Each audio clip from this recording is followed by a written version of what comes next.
ನಿಮ್ಮ ಡಾಕ್ಟರ್ ಟಿವಿ9 ನ ವಿಶೇಷ ನೇರ ಪ್ರಸಾರ ಕಾರ್ಯಕ್ರಮಕ್ಕೆ ಸ್ವಾಗತ. ನಾನು ಅನುಷಾ ಗೋಪಾಲ್ ಕೃಷ್ಣ. ಒತ್ತಡದ ಜೀವನ, ಬದಲಾಗುತ್ತಿರುವ ಜೀವನ ಶೈಲಿ, ಜನರಿಗೆ ನೂರಾರು ಆರೋಗ್ಯ ಸಮಸ್ಯೆ, ಯಾವ ಸಮಸ್ಯೆಗೆ ಯಾವ ಚಿಕಿತ್ಸೆ ಅನ್ನೋದೇ ದೊಡ್ಡ ಚಿಂತೆ. ಇಂತಹ ಸಮಸ್ಯೆ ಇರೋರ್ಗೆ ಒಂದೇ ವೇದಿಕೆಯಲ್ಲಿ ಸಿಗುತ್ತೆ ಉತ್ತರ. ಇದೇ ಟಿವಿ9 ನ ವಿಶೇಷ ಕಾರ್ಯಕ್ರಮ ನಿಮ್ಮ ಡಾಕ್ಟರ್.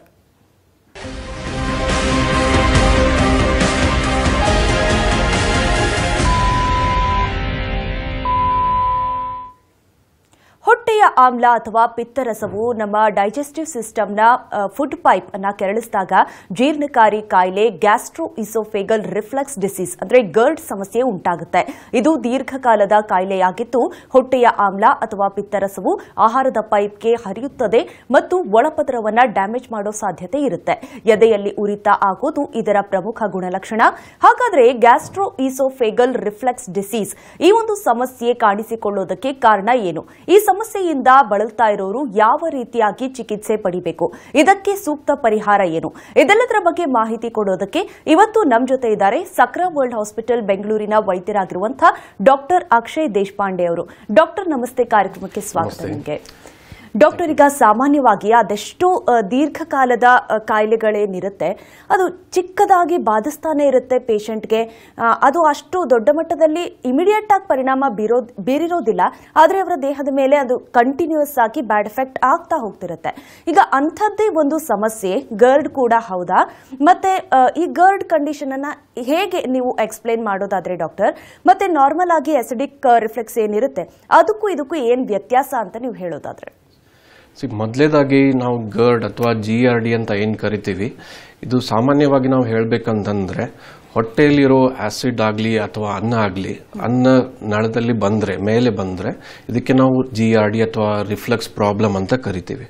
ಸೊ GERD ಆಗಕ್ಕೆ ಅನೇಕ ಕಾರಣಗಳಿದೆ. ಆ್ಯಂಡ್ ದ ಮೋಸ್ಟ್ ಕಾಮನೆಸ್ಟ್ ತಿಳ್ಕೋಬೇಕು ಅಂತಂದ್ರೆ ನಾವು ಸಾಧಾರಣವಾಗಿ ಏನು ಪ್ರೊಸೆಸ್ ಆಗುತ್ತೆ ನಾವು ಊಟ ಮಾಡಿದ ಮೇಲೆ ಅದನ್ನು ಸ್ವಲ್ಪ ಅರ್ಥ ಮಾಡ್ಕೊಂಡ್ಬಿಡೋಣ. ಸೊ ನಾವು ಊಟ ಮಾಡಿದ ಮೇಲೆ ಅನ್ನ ಏನಿದೆ, ಅನ್ನನಳಿಯಲ್ಲಿ ಹೋದಾದ್ಮೇಲೆ ಅನ್ನನಳಿ ಮತ್ತು ಜಠರ ನಡುವೆ ಒಂದು ವ್ಯಾಲ್ವ್ ಇದೆ, ಅದಕ್ಕೆ ನಾವು ಲೋವರ್ ಇಸೋಫೇಜಿಯಲ್ ಸ್ಪಿಂಕ್ಟರ್ ಅಂತ ಕರಿತೀವಿ. ಇದ್ರ ಕೆಲಸ ಏನು ಅಂತಂದರೆ, ನಾವು ಅನ್ನ ಬಂದ ಮೇಲೆ ಆ ಜಾಗಕ್ಕೆ ಅದು ಓಪನ್ ಆಗಬೇಕು. ಓಪನ್ ಆದ ತಕ್ಷಣ ಅನ್ನ ಏನಿದೆ ಜಠರಲ್ಲಿ ಹೋಗುತ್ತೆ, ಅದಾದ ತಕ್ಷಣ ಅದು ಕ್ಲೋಸ್ ಆಗುತ್ತೆ. ಸೊ ಇದು ಒಂದು ವ್ಯಾಲ್ವ್ ಮೆಕ್ಯಾನಿಸಮ್ ಥರ ವರ್ಕ್ ಆಗುತ್ತೆ. ಇನ್ ಕೇಸ್ ಇದು ಸ್ಪಿಂಕ್ಟರ್ ಕ್ಲೋಸ್ ಆಗದೇ ಇದ್ದರೆ ಹೊಟ್ಟೆಯಲ್ಲಿರೋ ಆಸಿಡ್ ಆಗಲಿ ಅನ್ನ ಆಗಲಿ ಮತ್ತೆ ತಿರ್ಗಾ ಅನ್ನನಳಿಯಲ್ಲಿ ಬಂದು ಅವಾಗ ಸಿಂಪ್ಟಮ್ಸ್ನ ಪ್ರೊಡ್ಯೂಸ್ ಮಾಡ್ಬೋದು. ಸೊ ಇದಕ್ಕೆ GERD ಅಂತ ಕರಿತೀವಿ. ಸೊ ನಾರ್ಮಲ್ ನೀವು ಹೇಳಿದಾಗೆ ಆಸಿಡ್ ರಿಫ್ಲಕ್ಸ್ ಆಗಲಿ GERD, acid reflex common man terminology ಅಂತ ನಾವು ಹೇಳ್ಬೋದು. GERD is a more scientific terminology. Okay doctor, ಇನ್ನು ನೀವು ಹೇಳ್ತಾ ಇದ್ರಿ ಈಗ ಅನ್ನನಾಳದಲ್ಲಿ ಊಟ ಪಾಸ್ ಆಗದೆ ಇರೋ ರೀತಿಯಾಗಿ ಸಮಸ್ಯೆಗಳು ಬರುತ್ತೆ ಅಂತ. ಅಂದ್ರೆ ಇದಕ್ಕೆ ಪ್ರಮುಖ ಕಾರಣಗಳೇನು ಡಾಕ್ಟರ್? ಯಾಕೆ ಬರುತ್ತೆ ಈ ಸಮಸ್ಯೆ ಅಂತ ಹೇಳೋದು? GERD ಬರಕ್ಕೆ ಕಾರಣ ಮೇನ್ ಹೇಳ್ತಾ ಇದ್ನಲ್ಲ, ಅನ್ನನಳಿಯಲ್ಲಿರೋ ವ್ಯಾಲ್ವ್ ಲೂಸ್ ಆಗಿದ್ರೆ, ತುಂಬಾ ಲೂಸ್ ಆಗಿದೆ ಅಥವಾ ಹೈಟಸ್ ಹರ್ನಿಯಾ ಪ್ರಾಬ್ಲಮ್ ಇದೆ ಅಂದ್ರೆ ಜಠರದಲ್ಲಿರೋ ಆಸಿಡ್ ಆಗಲಿ ಅನ್ನ ಆಗಲಿ ಮೇಲೆ ಬರುತ್ತೆ ಅನ್ನನಳಿಯಲ್ಲಿ. ಇನ್ನೂ ಒಂದು ಕಾರಣ ಅಂತಂದ್ರೆ ನಾವು ಮಾಡಿರೋ ಊಟ ಏನಿದೆ ಜಠರ ಆದ್ಮೇಲೆ ಸ್ವಲ್ಪ ಹೊತ್ತು 2 ಅಥವಾ 3 ಗಂಟೆವರೆಗೂ ಜಠರಲ್ಲಿದ್ದು ಸ್ವಲ್ಪ ಮಟ್ಟಿಗೆ ಡೈಜೆಷನ್ ಪ್ರೊಸೆಸ್ ಆಗಿ ಅದಾದ್ಮೇಲೆ ಸಣ್ಣ ಕರಳಿಗೆ ಹೋಗಿ ಮುಂದಿನ ಡೈಜೆಷನ್ ಪ್ರೊಸೆಸ್ ಆಗುತ್ತೆ. ಸೊ ಸ್ಟಮಕ್ ಇಂದ ಸಣ್ಣ ಕರಳಿಗೆ ಹೋಗೋವರೆಗೂ ಅಲ್ಲಿ ಏನಾದರೂ ಪ್ರಾಬ್ಲಮ್ ಬಂದ್ರು ಅಥವಾ ತುಂಬಾ ಹೊತ್ತು ಜಠರಲ್ಲೇ ಊಟ ಉಳ್ಕೊಂಡು ಹೋಗ್ತಾ ಇದೆ ಅಂದ್ರೆ ಅವಾಗ ಕೂಡ ಅನ್ನನಳಿಯಲ್ಲಿ ಮೇಲ್ ಬರ್ಬೋದು. ಸೊ ಇದು 2 ಕಾರಣ main, lower oesophageal sphincter problem ಇದ್ರೆ ಅಥವಾ ಆಸಿಡ್ ಸಿಕ್ರೇಷನ್ ಜಾಸ್ತಿ ಆಗಿ ಆಸಿಡ್ ತುಂಬಾ ಹೊತ್ತು ಜಠರದಲ್ಲಿ ಸೇರ್ಕೋತಾ ಇದ್ರೆ ಆಗ್ಬಹುದು. ಇದಲ್ಲದೆ ನಾವು ಕಾಮನೆಸ್ಟ್ ಆಗಿ ನೋಡೋದು ಏನಂತಂದ್ರೆ, ಜಾಸ್ತಿ ಆಗಿದೆ 50 ವರ್ಷಕ್ಕಿಂತ ಮೇಲ್ಪಟ್ಟವರಿಗೆ, ಗಂಡಸರಲ್ಲಿ ಇದು ಸ್ವಲ್ಪ ಕಾಮನ್ ಆಗಿ ನೋಡ್ತೀವಿ. ಪ್ರೆಗ್ನೆನ್ಸಿಯಲ್ಲಿ ಕೂಡ ಇದು ಸ್ವಲ್ಪ ಜಾಸ್ತಿ ಕಾಣಿಸ್ಕೋಬಹುದು. ಕೆಲವೊಂದು ತರ ಒಂದು ಮೆಡಿಸಿನ್ಸ್ ತಗೋತಾ ಇದ್ರೆ ಇದು ಜಾಸ್ತಿ ಆಗಬಹುದು. ಇವೆಲ್ಲ ಅಸೋಸಿಯೇಷನ್ಸ್ ಮೇನ್ಲಿ. ಡಾಕ್ಟರ್, ಇನ್ನು ಈ ಒಂದು ಸಮಸ್ಯೆ ಕಾಣಿಸಿಕೊಂಡಲ್ಲಿ ಅದು ಯಾವ ರೀತಿಯಾದ ಲಕ್ಷಣಗಳು ಮನುಷ್ಯನ ದೇಹದಲ್ಲಿ ಕಾಣಿಸುತ್ತೆ? ಇದರ ಸಿಂಪ್ಟಮ್ಸ್ ನ ಹೇಗೆ ಪೇಷಂಟ್ ಗುರ್ತು ಹಿಡಿಯೋದು ಮೊದಲ ಹಂತಗಳಲ್ಲಿ? ಮೇನ್ ಕಾಮನ್ ಸಿಂಪ್ಟಮ್ ನಮಗೆ ಕಂಡು ಬರೋದು ಅಂತಂದ್ರೆ ಎದೆ ಉರಿತ, ಇದು ಮೇನ್ ರೀಸನ್. ಇದಲ್ಲದೆ ಊಟ ಮಾಡಿರೋ ಅನ್ನ ಆಗಲಿ ಅಥವಾ ಆಸಿಡ್ ಮೇಲೆ ಹುಳಿ ತೇಗಾಗಿ ಬರಬಹುದು. ಇದು ಎರಡನೇ ಕಾಮನೆಸ್ಟ್ ಸಿಂಪ್ಟಮ್. ಇದಲ್ಲದೆ ಅನ್ನನಳಿ ಬಿಟ್ಟು ಬೇರೆ ಸಿಂಪ್ಟಮ್ಸ್ಗಳು ಕೆಲವೊಬ್ಬರಿಗೆ ನಾವು ನೋಡ್ತೀವಿ.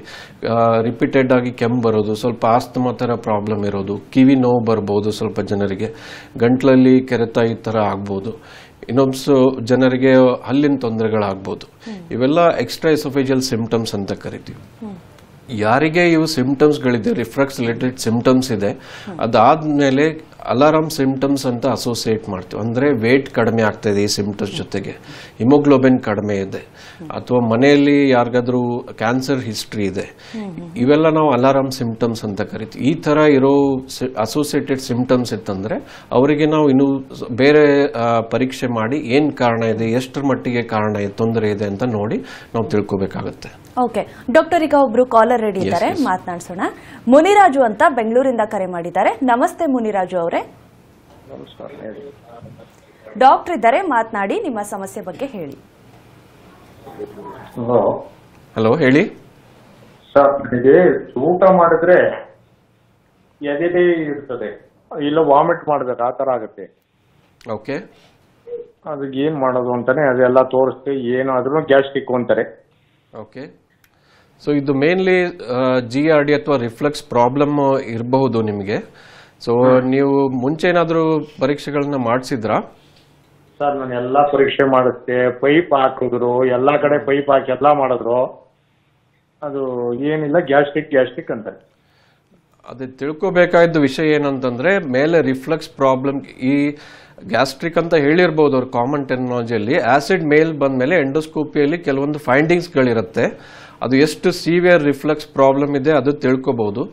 ಇದಲ್ಲದೆ ಇನ್ನೂ ಏನಾದರೂ ಬೇರೆ ತೊಂದರೆಗಳೇನೂ ಇದೆಯಾ ಅನ್ನನಳಿಯಲ್ಲಿ ಅದನ್ನು ನಾವು ತಿಳ್ಕೊಬಹುದು. ಇದು ನೋಡಿದ ಮೇಲೆ ನಾವು ಅದಕ್ಕೆ ತಕ್ಕ ಟ್ರೀಟ್ಮೆಂಟ್ ಕೊಡಬೇಕಾಗತ್ತಪ್ಪ. ಎಸ್, ಧನ್ಯವಾದ ಮುನಿರಾಜ್ ಅವರೇ ಕರೆ ಮಾಡಿದ್ದಕ್ಕೆ. ಎಸ್ ಡಾಕ್ಟರ್, ಈಗ ನಮ್ಮ ಕಾಲರ್ ಕೂಡ ಹೇಳ್ದಂಗೆ ಈ ತರದ ಒಂದು ಸಿಂಪ್ಟಮ್ಸ್ ಏನಾಗುತ್ತೆ, ತುಂಬಾ ಜನ ಪೇಷಂಟ್ಸ್ಗೆನೆ ಅದು ಕನ್ಫ್ಯೂಸಿಂಗ್ ಆಗಿರುತ್ತೆ. ಏನೋ ಎದೆ ಉರಿ ಕಾಣಿಸ್ಕೊಳ್ತು ಅಂತ ಅದನ್ನ ಏನೋ ಗ್ಯಾಸ್ಟ್ರಿಕ್ ಅಂತಲೋ ಮತ್ತೊಂದು ಅನ್ಕೊಂಡು ತುಂಬಾ ನೆಗ್ಲೆಕ್ಟ್ ಮಾಡುವಂತ ಚಾನ್ಸಸ್ ಇರುತ್ತೆ.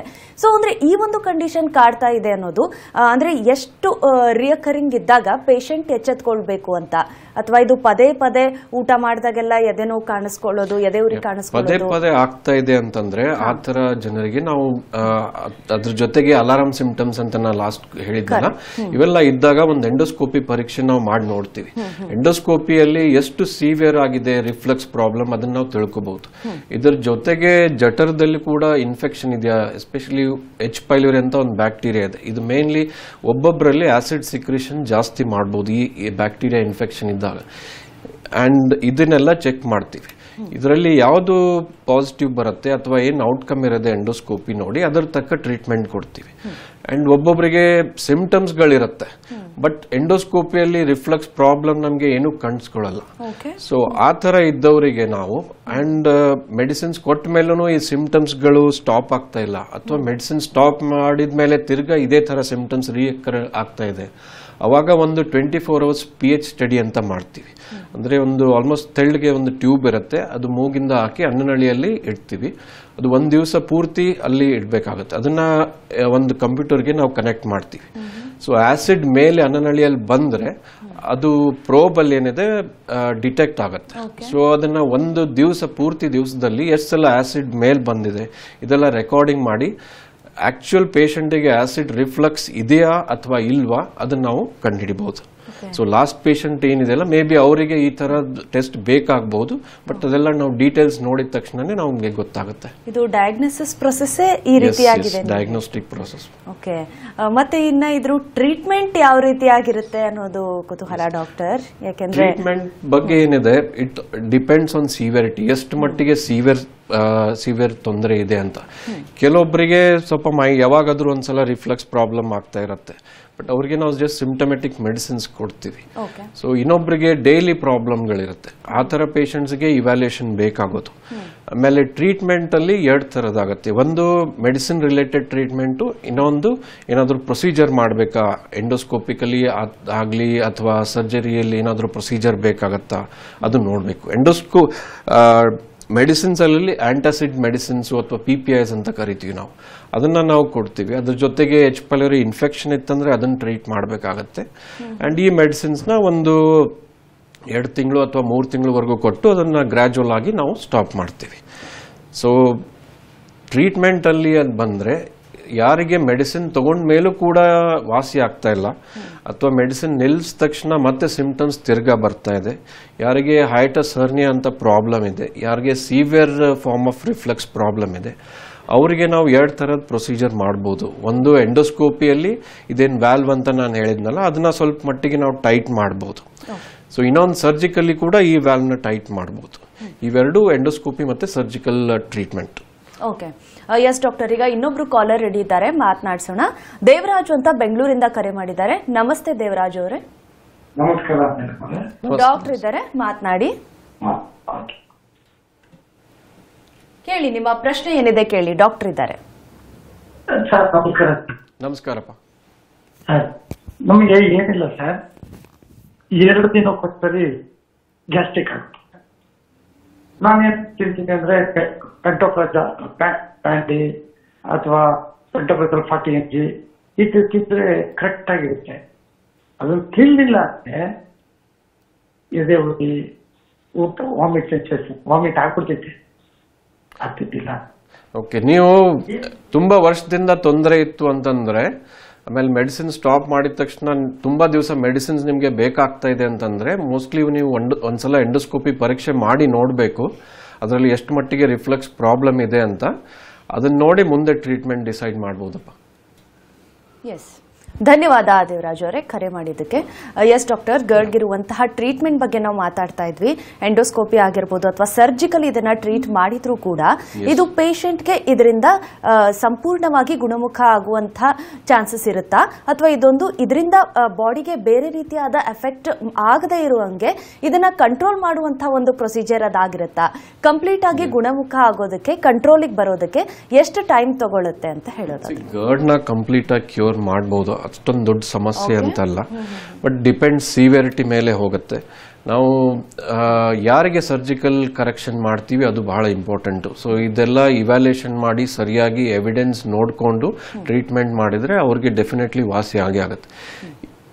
ಗರ್ಡ್ ತುಂಬಾ ಕಾಮನ್ ಪ್ರಾಬ್ಲಮ್. ನಾವು ಒಂದು 3 ಜನ OPD ಅಲ್ಲಿ ನೋಡ್ತಾ ಇದ್ದೀವಿ ಅಂತ ಒಬ್ರಿಗಿರುತ್ತೆ, ಅಂದ್ರೆ 30-40% ಜನರಿಗೆ ಸಾಮಾನ್ಯ ಪಾಪ್ಯುಲೇಷನ್ ಅಲ್ಲೂ ಕೂಡ ಇದು ಇದೆ, ಅಷ್ಟೊಂದು ಪ್ರಿವಿಲೆಂಟ್ ಡಿಸೀಸು. ಸೊ ಒಬ್ಬೊಬ್ಬರಿಗೆ ಏನಿದೆ ಅರೌಂಡ್ 10-15% ಆಫ್ ಪಾಪ್ಯುಲೇಷನ್ ಏನಿದೆ GRD ಇರೋರಿಗೆ, ಅವರಿಗೆ ಸಿಂಪ್ಟಮ್ಸ್ ತುಂಬಾ ಲಾಂಗ್ ಟರ್ಮ್ ಇರುತ್ತೆ, ತುಂಬಾ ವರ್ಷ ಅವರಿಗೆ ಮೆಡಿಸಿನ್ಸ್ ಬೇಕಾಗಬಹುದು. ಆ ಥರ ಇರೋರಿಗೆ ಹೈಟಸ್ ಹರ್ನಿಯಾ ತೊಂದರೆ ಇದೆಯಾ ಅಥವಾ ಇಲ್ವಾ, ಅಥವಾ ಬೇರೆದೇನಾದ್ರೂ movement problem, food pipe movement problem ಇದ್ರೂ ಇರಬಹುದು. ಆ ಥರ ಇದೆಯಾ ಅದನ್ನು ನಾವು ಚೆಕ್ ಮಾಡಬೇಕಾಗುತ್ತೆ. ಸೊ ಇವೆಲ್ಲ ನೋಡಿಕೊಂಡು ನಾವು ಟ್ರೀಟ್ಮೆಂಟ್ ಮಾಡಿದ್ರೆ they will be better. But ಒಂದು ಸಬ್ಸೆಟ್ ಆಫ್ ಪೇಷಂಟ್ಸ್ ಏನಿರ್ತಾರೆ ಅವರಿಗೆ long term medicines, antacid medicine ಬೇಕಾಗಬಹುದು. ಓಕೆ ಡಾಕ್ಟರ್, ಈಗ ಇನ್ನೊಬ್ರು ಕಾಲರ್ ರೆಡಿ ಇದ್ದಾರೆ, ಮಾತಾಡ್ಸೋಣ. ಮಹಾಲಿಂಗ್ ಅಂತ ಬೆಳಗಾವಿಯಿಂದ ಕರೆ ಮಾಡಿದ್ದಾರೆ. ನಮಸ್ತೆ ಮಹಾಲಿಂಗ್ ಅವರೇ. ನನ್ನ ಧ್ವನಿ ಕೇಳಿಸ್ತಾ ಇದೆಯಾ ಮಹಾಲಿಂಗ್ ಅವರೇ? ಡಾಕ್ಟರ್ ಇದ್ದಾರೆ, ಮಾತನಾಡಿ. ನಿಮ್ಮ ಪ್ರಶ್ನೆ ಏನಿದೆ ಕೇಳಿ. Hello sir. ಹಲೋ, ನಮಸ್ಕಾರ, ಹೇಳಿಪ್ಪ. ಸರ್ ನಮಸ್ತೆ ಸರ್. ನಮ್ಮ ತಾಯಿಯವರು ಸ್ವಲ್ಪ ಊಟ ಮಾಡಿದ ತಕ್ಷಣ ಎದೆ ಉರಿಯುತ್ತೆ ಮತ್ತೆ ಗಂಟ್ಲ ಹತ್ರ ಸ್ವಲ್ಪ ನೋಯುತ್ತೆ ಅಂತ ಹೇಳ್ತಿರ್ತಾರೆ. ಓಕೆ, ಅದಕ್ಕೆ ಏನಾದ್ರು ಪ್ರಾಬ್ಲಮ್ ಮಾಡ್ಬೋದು ಅಂತ ಕೇಳಿತ್ತು. ಅವ್ರಿಗೆ ತುಂಬಾ ವರ್ಷದಿಂದ ತೊಂದರೆ ಇದೆಯಾ? ತುಂಬಾ ವರ್ಷ ಇದೆ ಸರ್, ಈಗ ರೀಸೆಂಟ್ ಆಗಿ ಆಗ್ತಾ ಇದೆ. ಸ್ವಲ್ಪ ಮಸಾಲೆ ಪದಾರ್ಥ ಮತ್ತು ಕರಿತದ್ದು ಏನೋ ತಿಂದ್ರೆ ಆಗತ್ತೆ ಅಂತ ಹೇಳಿ. ನೋಡಿ, ತುಂಬಾ ಕಾಮನ್ ಆಗಿ ಬರ್ತಾ ಇದೆ ಅಂತಂದ್ರೆ ಅವ್ರಿಗೆ ವಯಸ್ಸು ಜಾಸ್ತಿ ಇತ್ತು ಅಂತಂದ್ರೆ ಒಂದ್ಸಲ ನೀವು ಎಂಡೋಸ್ಕೋಪಿ ಮಾಡಿಸ್ಬೇಕಾಗತ್ತೆ ಸಿವಿಯರಿಟಿ ನೋಡಕ್ಕೆ.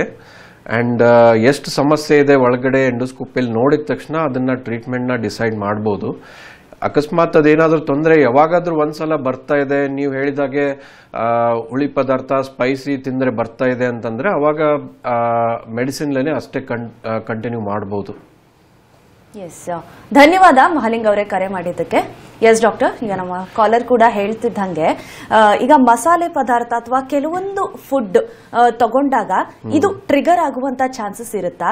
ಆ ನಿಟ್ಟಿನಲ್ಲಿ ಅಂದ್ರೆ ಯಾವ ಪದಾರ್ಥಗಳನ್ನ ಅವಾಯ್ಡ್ ಮಾಡಬಹುದು ಈ ಸಮಸ್ಯೆ ಆಲ್ರೆಡಿ ಇರೋರು, ಅಥವಾ ಯಾವ ಪದಾರ್ಥಗಳು ಇದನ್ನ ಟ್ರಿಗರ್ ಮಾಡುವಂತ ಚಾನ್ಸಸ್ ಇರುತ್ತೆ? ಊಟದ ವಿಷಯ ಅಥವಾ ಡಯಟ್ ಅಥವಾ ಲೈಫ್ ಸ್ಟೈಲ್ ಚೇಂಜ್ ಅಂತ ನಾವೇನ್ ಕರಿತೀವಿ, ಊಟದಲ್ಲಿ ಏನಿದೆ ಮೇನ್ಲಿ ತುಂಬ ಹುಳಿ ಪದಾರ್ಥ, ಖಾರ ಅಥವಾ ಫ್ಯಾಟಿ ಮೀಲ್ ಇತ್ತಂತಂದ್ರೆ ರಿಫ್ಲೆಕ್ಸ್ ಪ್ರಾಬ್ಲಮ್ ಸ್ವಲ್ಪ ಅಗ್ರಿವೇಟ್ ಆಗಬಹುದು.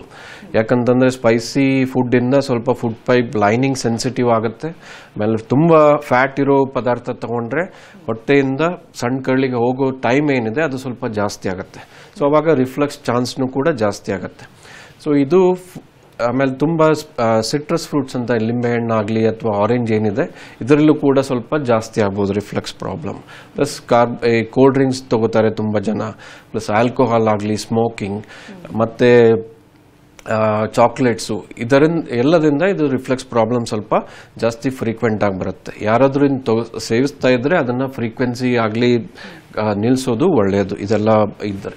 ಆಮೇಲೆ ಬೇರೆ ಲೈಫ್ ಸ್ಟೈಲ್ ಚೇಂಜಸ್ ಅಂತ ಏನು ಕರೆದ್ರೆ ಊಟ ಸ್ವಲ್ಪ ಬೇಗನೆ ಮಾಡಬೇಕು. ಎಸ್ಪೆಷಲಿ ನೈಟ್ ಟೈಮಲ್ಲಿ ಮಲ್ಕೊಳ್ಳೋಕ್ಕಿಂತ 1-2 ಗಂಟೆ ಮುಂಚೆ ಊಟ ಮಾಡಬೇಕು. ಆಮೇಲೆ ಯಾರಿಗೆ ತುಂಬ ಸೀವಿಯರ್ ರಿಫ್ಲೆಕ್ಸ್ ಪ್ರಾಬ್ಲಮ್ ಇದೆ ಅವರು ಬೆಡ್ ಏನಿದೆ, ಹೆಡ್ ಎಂಡ್ ಅಂತ ಏನು ತಲೆ ಇಡೋ ಜಾಗ ಏನಿದೆ ಅದನ್ನ ಸ್ವಲ್ಪ ಹೆಡ್ ಎಂಡ್ನ ಅವರು 6-7 ಇಂಚ್ವರೆಗೂ ಸ್ವಲ್ಪ ಮೇಲ್ ಮಾಡಿದ್ರೆ ಇನ್ಕ್ಲೈನ್ ಪೊಸಿಷನ್ ಅಲ್ಲಿ ಮಲ್ಕೋಬೇಕು. ಅಥವಾ ಈಗ ಸದ್ಯಕ್ಕೆ ಒಂದು ಆಂಟಿ ರಿಫ್ಲೆಕ್ಸ್ ಪಿಲೋ ಅಂತ ಕೂಡ ಸಿಗುತ್ತೆ ತುಂಬಾ ಆನ್ಲೈನ್ ವೆಬ್ಸೈಟ್ಗಳಲ್ಲಿ, ಅದು ಕೂಡ ಯೂಸ್ ಮಾಡಬಹುದು ಅವರು. ಅಂಡ್ ಎಕ್ಸರ್ಸೈಸ್ ಕೂಡ ಇದು ಸ್ವಲ್ಪ ಮಟ್ಟಿಗೆ ಹೆಲ್ಪ್ ಆಗುತ್ತೆ.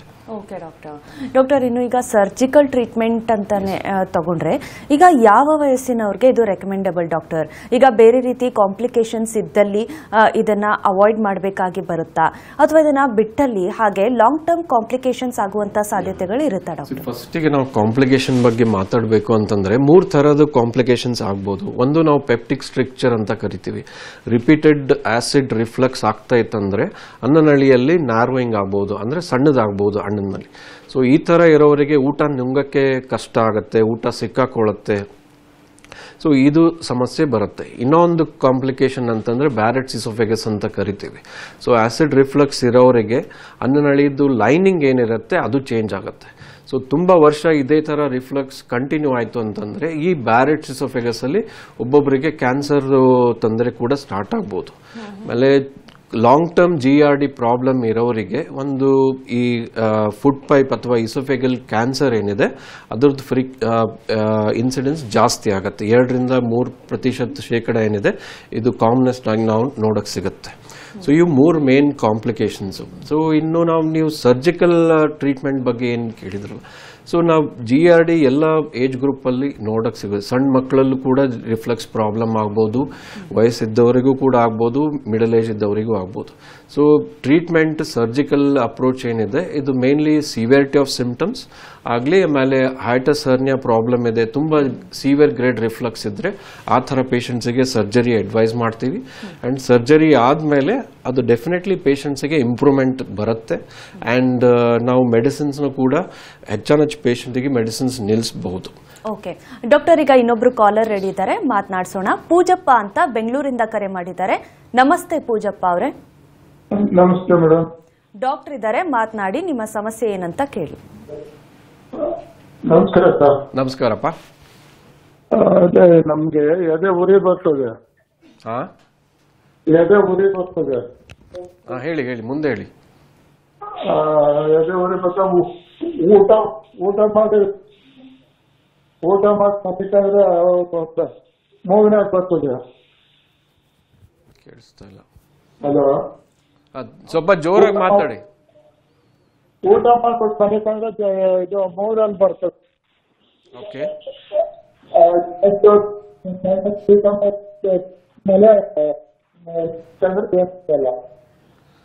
ಊಟ ಮಾಡಿ ಮಲಗಿದ್ರೆ ಮೂಗಲ್ಲಿ ಬರ್ತಾ ಇದೆ ಅಂತ ಹೇಳ್ತಾ ಇದಾರೆ.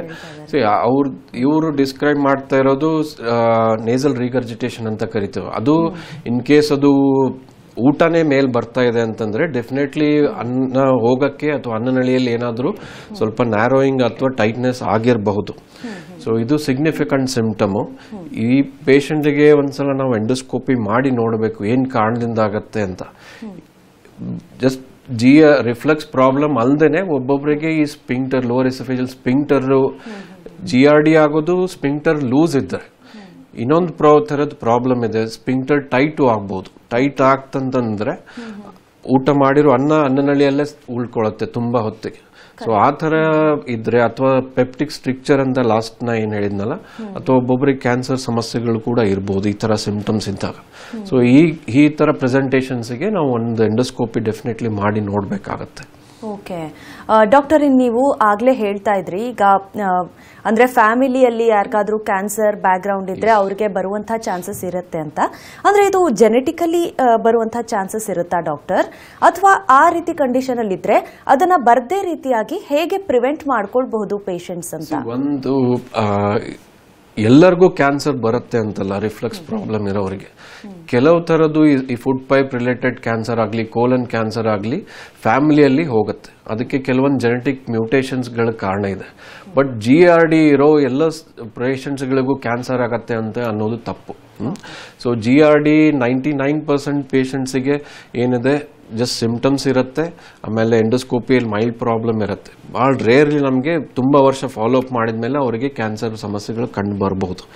ಬಟ್ ಈ ಥರ ಪ್ರಿವೆಂಟ್ ಮಾಡಬೇಕಂತ ಸಿಂಪ್ಟಮ್ಸ್ ಸಿಗ್ನಿಫಿಕೆಂಟ್ ಆಗಿತ್ತು ಅಂತಂದರೆ ನೀವು ತಕ್ಷಣ ಹೋಗಿ ಗ್ಯಾಸ್ಟ್ರೋಎಂಟ್ರಾಲಜಿಸ್ಟಿಗೆ ಭೇಟಿಯಾಗಿ ಅದ್ರ ಅಗತ್ಯ ಇರೋ ಏನಿದೆ ಇನ್ವೆಸ್ಟಿಗೇಷನ್ ಮಾಡಿಸಿ ಆಮೇಲೆ ಅವ್ರು ಏನು ಹೇಳ್ತಾರೆ ಅದನ್ನ ಫಾಲೋ ಮಾಡೋದು ಒಳ್ಳೆಯದು. Okay, thank you so much doctor. ಇಷ್ಟೊತ್ತು ನಮ್ಮ ಜೊತೆ ಸಾಕಷ್ಟು ಮಾಹಿತಿಯನ್ನ ಹಂಚ್ಕೊಂಡ್ರಿ ಗರ್ಡ್ ಬಗ್ಗೆ. ನಮ್ಮ ವೀಕ್ಷಕರಿಗೂ ಕೂಡ, ಕಾಲರ್ಸ್ಗೂ ಕೂಡ ತುಂಬಾ ಮಾಹಿತಿಯನ್ನ ಕೊಟ್ರಿ. ಧನ್ಯವಾದ ನಿಮಗೆ. Thank you. ಎಸ್, ಇನ್ನು ಡಾಕ್ಟರ್ ಅನ್ನ ನೇರವಾಗಿ ಭೇಟಿ ಮಾಡೋದಕ್ಕೆ ಅಡ್ರೆಸ್ ಪ್ಲೇಟ್ ಇಂತಿದೆ. Sakra world hospital, Devarabisanahalli, Varthur hobli, Intel ಎದುರುಗಡೆ, ಔಟರ್ ರಿಂಗ್ ರೋಡ್, ಬೆಂಗಳೂರು 560103. ದೂರವಾಣಿ ಸಂಖ್ಯೆ 0804969469. ಇದಾಗಿತ್ತು ಇವತ್ತಿನ ನಿಮ್ಮ ಡಾಕ್ಟರ್. ನಿರಂತರ ಸುದ್ದಿಗಾಗಿ ನೋಡ್ತಾ ಇರಿ TV9. ಅಟ್ಟಿಕಾ ಗೋಲ್ಡ್ ಕಂಪನಿಗೆ ಬನ್ನಿ.